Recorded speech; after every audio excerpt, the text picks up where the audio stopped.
L'activité économique de l'entreprise est faite de centaines d'opérations, sinon plus, qui se traduisent par des mouvements de valeur ou flux économiques.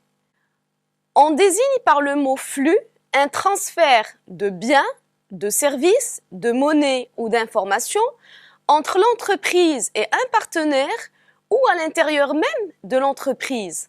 On parle alors respectivement de flux externes et de flux internes.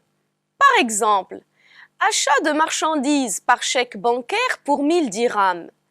Les flux peuvent être soit réels ou physiques, dans notre cas les marchandises, soit financiers, dans notre cas les 1000 dirhams par chèque. Les flux physiques correspondent à un transfert de biens ou de services. Les flux financiers constituent soit des flux de monnaie, soit des flux de créances, dettes en cas de règlement à crédit.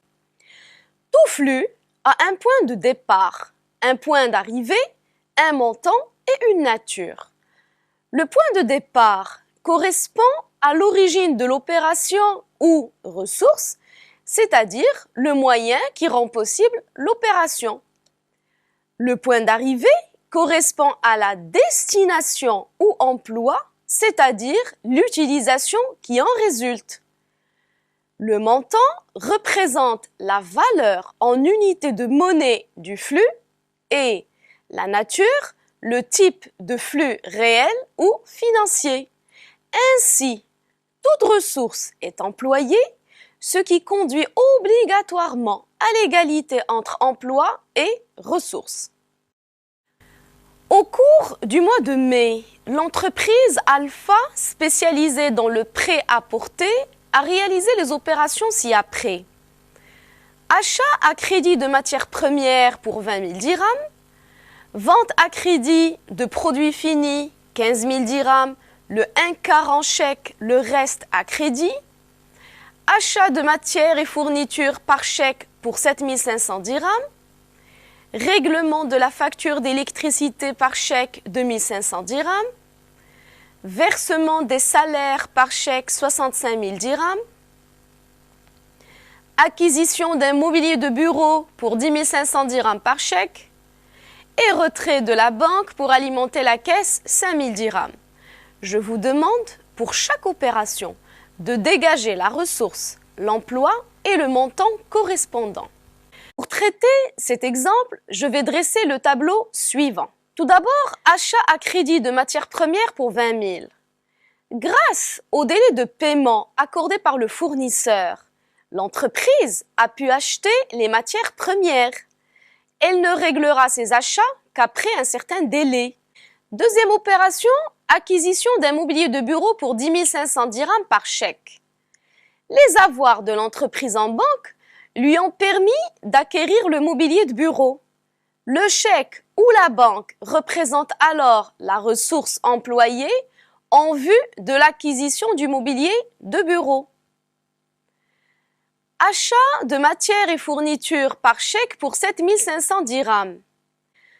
Là aussi, l'entreprise a pu constituer un stock de matières et fournitures grâce à ses avoirs en banque.